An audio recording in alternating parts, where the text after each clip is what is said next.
Okay? Ready? Kamay sa mesa. Top 5 answers are on the board. Magbigay ng gawain o trabaho ng kasambahay or household helper. Go. Ali. Maglinis. Maglinis. Nandiyan ba maglinis? Pwede. Pray. Magbigay ng gawain o trabaho ng kasambahay or household helper, Pray. Magwash ng clothes. Maglaba. Magwash ng clothes or maglaba. Nandiyan ba yan, Sergey? Top answer. Pray, pass, or play? Play. Play! Okay, Ali, balik na tayo. Let's go! O, tara na. O, magbigay ng gawain o trabaho ng kasambahay o household helper, kaya? Wash the dishes. Wash the dishes. Nandiyan ba yan? Wala, Heart. Magbigay ng gawain o trabaho ng kasambahay o household helper?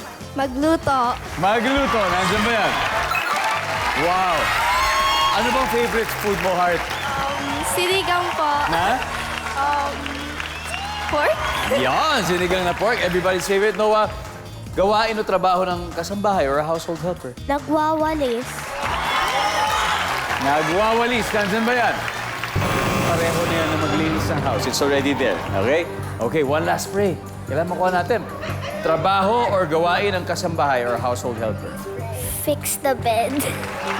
Fix the bed. Fix the bed. Nandiyan ba yan to fix the bed? Survey? Wala rin. Okay, Team Polite. Ready ba? Kenzo, ano kaya? Suggestion. Nagtatanim po. Nagtatanim. Planting. Planting. Okay. Ali, magbigay ng gawain o trabaho ng kasambahay or household helper? Nagtatanim. Nagtatanim din. Mga plantito, plantita. Jacob, magbigay ng gawain o trabaho ng kasambahay or household helper? Ano kaya? Nag-aalaga ng bata. Nag-aalaga ng bata. Ariana, we just need one answer from you. Ano kaya yon?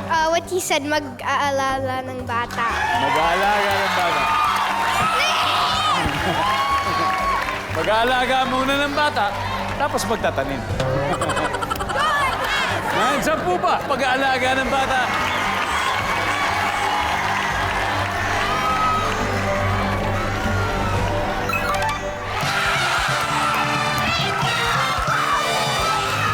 Tingnan natin kung ano yung na-miss out na sagot. Number 4, ironing of clothes.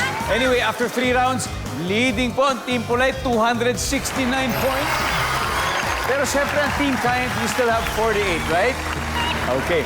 Naku, malalaman na natin kung aling kiniti mapapasok sa Fast Money Round when we return dito lang sa Family Feud.